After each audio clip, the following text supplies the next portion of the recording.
High বন্ধুরা, সবাই কেমন আছো? আশা করি তোমরা সবাই অনেক ভালো আছো। আমিও ভালো আছি ভগবানের আশীর্বাদে।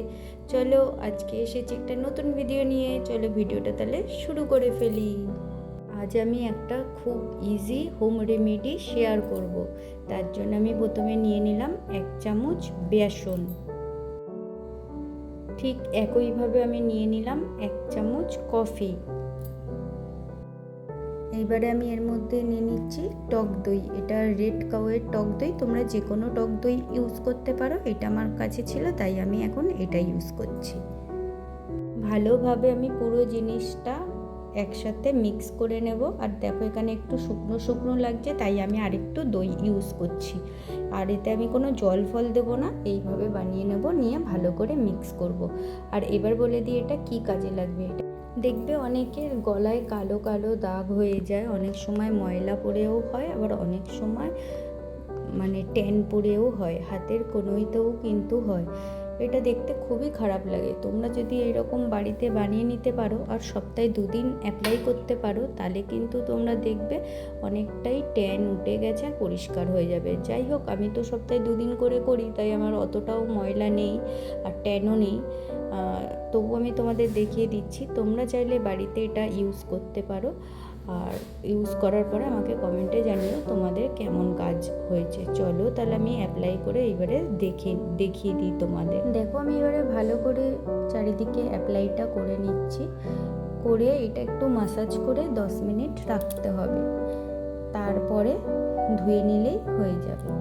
দেখো আমি এইভাবে ঠিক লাগিয়ে নিচ্ছি। তোমরা কিন্তু বাড়িতে অবশ্যই এটা করে আমাকে কমেন্টে জানিও।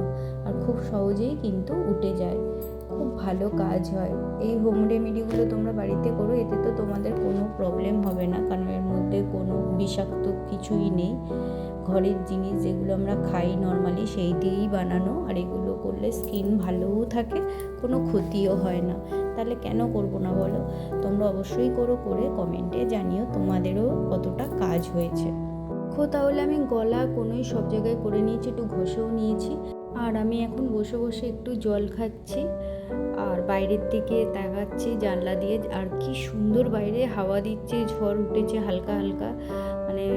না দেখলে তোমরা বিশ্বাস করবে না, এই জানলা দিয়ে ফুরফুরে হাওয়া আসছে, যেমনি সমুদ্রের পাড়ে আসে সেই রকমই। আর বাইরে সেই জন্যই দেখছি হালকা হালকা বিদ্যুৎও পড়ছে, মেঘ করে এসেছে তাই। যাই হোক, দেখো হালকা শুকিয়ে এসেছে। আর হয়তো অনেকে ভাববে যে আমি চেনটা কেন খুলিনি, কারণ আমার রুদ্রাক্ষ আছে, এটা খুললে আমাকে আবার শোধন করতে হবে, সেই জন্যই আমি খুলিনি।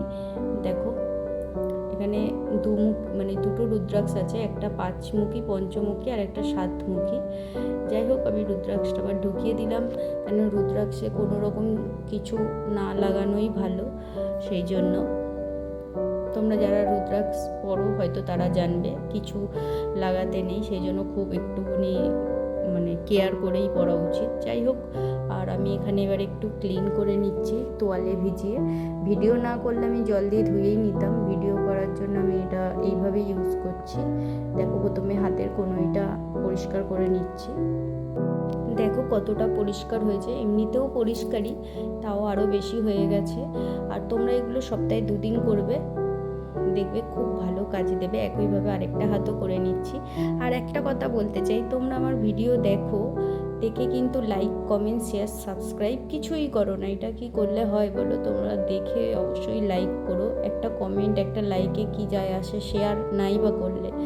আর জানো তো, কারোর কিছু দেখলে বা কারোর কিছু যদি করো, তার বিনিময়ে কিন্তু কিছু একটা করতে হয়, নালে কিন্তু একটা ঋণ হয়ে যায়, ঋণ থেকে যায়। এটা হয়তো তোমরা অনেকে মানবে কি মানবে না আমি জানি না, নালে একটা ঋণের বোঝা হয়ে যায়, পরের জন্মে হলেও সেটা মেটাতে হয়। সেই জন্য যাই করো, আমার ভিডিও দেখে করার জন্য বলছি না, সব ক্ষেত্রেই এটা কিন্তু প্রযোজ্য। যদি কারোর একটু কিছু তোমাদের হেল্প হয়, তারটা কিন্তু বিনিময়ে কিছু করা উচিত। যাই হোক, জ্ঞানের কথা 2-3টে বলে দিলাম। তোমাদের ভালো লাগলে লাইক করো, কমেন্ট করো, শেয়ার সাবস্ক্রাইব করো, তাহলে কিন্তু আমি আরও পাবো ভিডিও করার সাহস। চলো ভিডিওটা দেখতে থাকো। তাহলে দেখলে তো কতটা পরিষ্কার হয়ে গেছে। যাই হোক, ভিডিওটা ভালো লাগলে অবশ্যই লাইক, কমেন্ট, শেয়ার, সাবস্ক্রাইব করে পাশে থেকো। চলো, দেখা হবে আবার নতুন কোনো ভিডিওতে।